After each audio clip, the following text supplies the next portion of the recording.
হঠাৎ একদিন দুপুরবেলা দরজায় বেল, খুললাম, দেখি বাচ্চু। ব্রাদার, আমি একটা রিকোয়েস্ট নিয়ে আসছি। আমি বললাম, কি ব্যাপার? মানে বসলাম, কথাবার্তা বললাম কি কি হোয়াটস দ্য রিকোয়েস্ট? না, আপনি কিন্তু না করতে পারবেন না।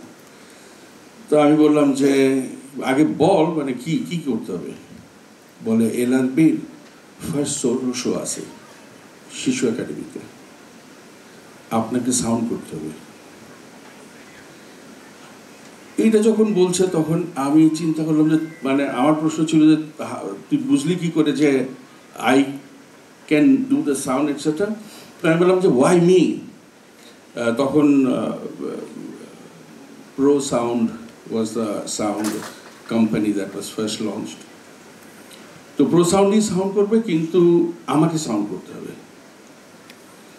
তো ওর সাথে কথা বললাম, দেখলাম যে না, হি ইজ ভেরি ডিটারমিন্ড, আমাকেই করতে হবে। তো আই ফিল ভেরি, ওর একটা টেলিভিশন লাইভে এই ঘটনাটাও শেয়ার করছে, but I feel very privileged এবং I was extremely happy because আমার সাউন্ডে করারও ইন্টারেস্ট ছিল। But that was the first LRB solo show, possibly, if I am not wrong, Masud টাসুদ আসে বলতে পারবে, যেখানে ওর ফার্স্ট সংটা ছিল শাইন অন ইউ ক্রেজি, এবং ওইটা সাউন্ড এবং ওই সোলো শোটার, it went excellent.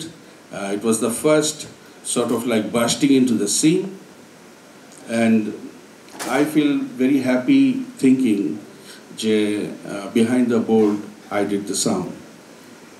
ওইটার জন্য ও আমাকেই সিলেক্ট করছে এবং আমাকে সে নিয়ে যাবেই, এবং কোনোভাবে আমি না করতে পারি নাই, and it happened.